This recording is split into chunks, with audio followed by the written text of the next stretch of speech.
All right, so I'm just thinking about getting on here and making a video that is a little bit overdue, and that is to speak about head coverings. I get a lot of sisters come up to me that just love my covering. They love the style, love it. I know the appeal because it's definitely, I'm not the only one who has said this and felt this. I've heard other sisters that cover say the same thing. It's definitely easier to approach and receive a sister who covers because it doesn't automatically mean that they are humble, but it gives an appearance of humility. It's just more welcoming because, you know, when you're running around with all your hair out and everything, there's a little bit of a, you know, it comes with that feminist Jezebel type competitive attitude that most women have been brought up in, that we act like men and we're against each other and we're competitive and jealous of each other and afraid of each other and can't get along with each other, you know. And so when a woman covers, it shows you that, you know, she's different and that hopefully she's different and that you know, she has some humility and some grace and things like that. So I understand the appeal, and I do think it looks lovely.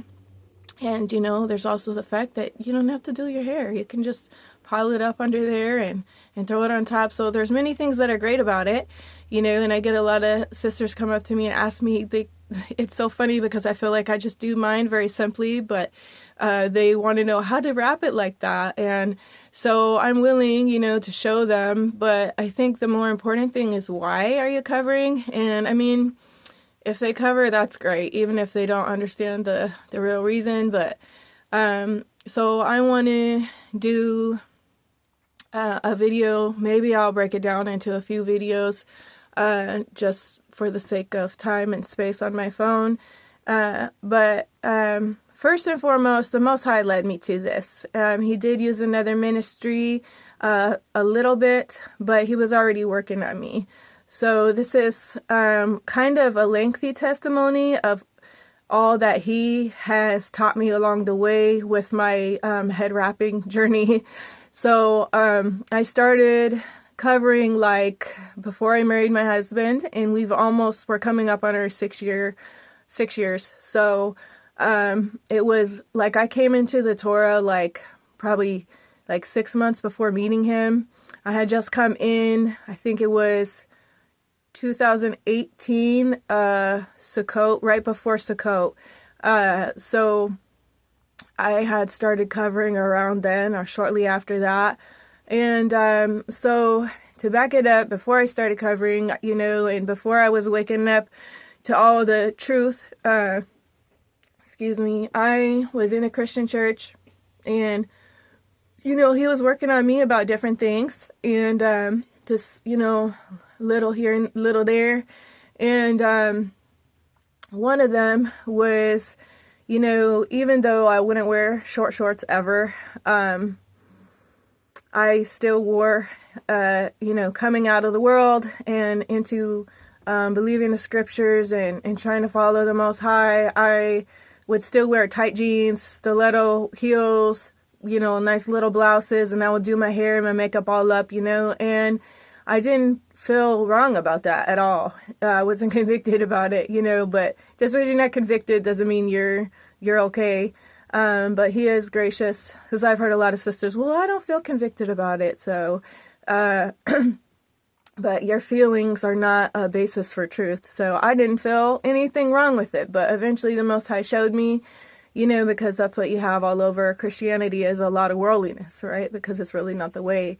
But there was just, all of a sudden, I started having this desire to dress more like, kind of like a Muslim, to wear a cover over my head and a skirt. And I just thought, this is crazy. Why am I having this desire? Like, people are just gonna think I'm a Muslim or something, right? And so I started having the desire, but I wasn't like doing it. It was just a strange new taste that I had. And then I was going up the steps at church, and the guys would always let me go first, and it never struck me until that day as to why. You know, I just thought they were always being good gentlemen, but I have to believe that they were watching me go up the steps, you know, and I've got a good shape, so this is natural, but it hit me that day like, oh, okay, I'm wearing these tight jeans, I'm showing off my butt, I'm showing off my shape, so he convicted me that day. And I left the Christian church before I started covering and wearing skirts, because he also showed me the Shabbat. He showed me about the pagan feasts and his holy days and all this stuff. Like, it just hit me. Boom. He showed me all the lies of the medical industry, all that sorcery. So he started hitting me with all this stuff. He tested me about the Shabbat. I passed the test. Praise Yah. He honored me for that. It's a beautiful testimony I'd love to share on here sometime too. But he was also showing me about makeup, and so that was a part of it. I saw how it was like an Egyptian thing, and it was like a thing that the fallen angels had taught women to beautify their eyes and to seduce men and to increase fornication. And it's just obvious, and it talks about you can know the haughtiness of a woman, the whoredom of a woman by her haughty eyelids, by her eyelids. So that all just made sense. This makeup is seductive. It's creating lust, and it's not holy. And I never thought I would be okay without makeup because, even though, most people say that you're so beautiful, I was very insecure. And the thing about the makeup, though, was that, like, you could never get to perfection. Like, you're always trying for something else. So the only perfection is to accept yourself for how you are and who you are. So once I was finally able to, like, look in the mirror and look past the little bit of scars that I have that were a big deal for me because I was so insecure, and I hadn't always had them. So I was really sad that now my face is all scarred up just from picking at it and being in the dirty jail and stuff. But so taking off the makeup, I was trying to cover all that stuff up, but then it was like I was able to look in the mirror and see myself and look past the scars and now focus on all my little flaws. And that's been a big thing for me, is like, and I think it's for a lot of women, is like we zero in on stuff that nobody else is zeroing in on that. And we're making a big deal out of something that nobody else is even paying attention to, and hence a lot of our insecurities, But I got to where I quit the makeup and I felt so free. I felt so much more beautiful. I was able to accept myself without it, and I've never went back. I don't know if I ever put on eyeliner again after that, but I haven't worn makeup in a very long time, several years, at least six years, going on 6 years or more. So that was a part of it. And then I had started following a certain ministry, and one of the sisters I was talking to was like, you need to dress holy. So this desire was already in me, but then the sister pushed me to do it. So I was like, okay, well, I love this ministry, so I'm going to do whatever they say. So I started covering and putting on a skirt, and I wasn't doing it 100% of the time. I was like back and forth, so one thing that I noticed in that was that how it affected me, how I dressed affected my attitude and my mood. And I wish that it would still help me like that. But when I would wear jeans and go out, even if I had a head covering, when I wore jeans, I felt more like independent type of woman, like, like I'm the boss, like I'm running stuff, I'm doing things, like it gave me like a sense of power. It was like a very masculine energy. As to when I put a skirt on, it really did humble me. And I wish it could still help me because I'm still working to overcome all that, masculine energy that I grew up in and everything. But so I did notice that, though. And then also I started to notice how people treated me, and I got so much more respect. It just blew my mind because everywhere I would go now, people were opening doors for me, and they never used to open doors for me. People would call me ma'am and all this stuff, and I was like, wow, like I liked it. I was like, this is great. And even one time I was walking down the sidewalk by the place where we lived. It was not the projects, but it was like the low income housing. And so people had like these little flat slabs of concrete that we call a patio or whatever in the fronts and the backs of our duplexes or whatever, our townhouses. And there was this one guy, this, so-called white guy sitting there. He had tattoos all over his arms. He's probably out there smoking a cigarette. He had his look, and I was pushing the children in the stroller. I had a scarf on, probably this one. I've had it forever. It's my favorite. And I had a skirt on, and we were just going for a little stroll. And he literally saw me coming, hopped up off his patio, got in his vehicle, and backed it away from the sidewalk.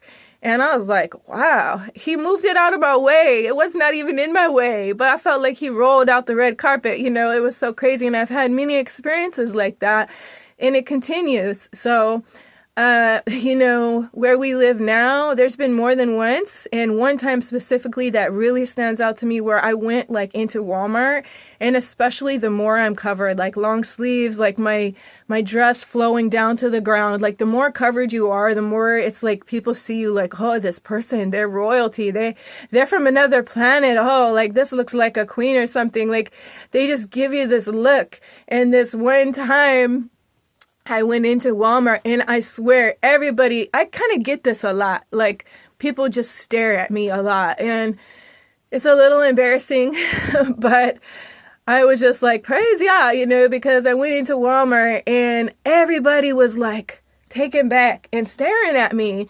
And I'm like, my gosh, even this little baby that wasn't even big enough to walk, probably couldn't even crawl yet, was sitting in the shopping cart, and it was like, you know, big eyes and just fixed on me and staring at me like it was frozen there. Like, oh, what am I looking at?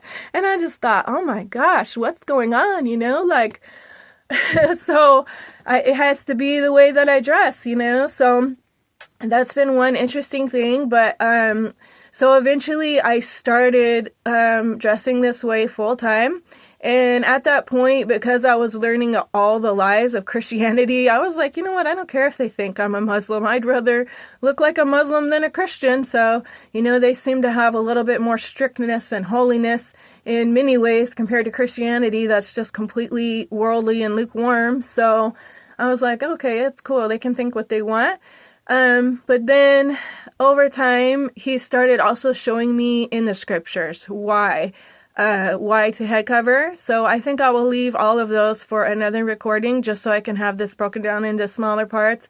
But one scripture that I found either in Wisdom of Solomon or Sirach, you know, says that, or maybe it's in Proverbs, but it says that he that keeps the Torah gets the understanding thereof. So a lot of times you're not going to understand what the Most High is asking you to do until you do it. When you guard his instruction, then you get the understanding. And I just love that. So many times in my life, that has been how it has gone. And especially with the head covering, I didn't fully get it until I did it. And then it was over the course of, you know, at least a couple years of him teaching me more and more about it. So I will share more scriptures and testimony in a future video very soon. You should be covering, but it's important for you to know why. So I hope y'all enjoy and look into it for yourself. Shalom.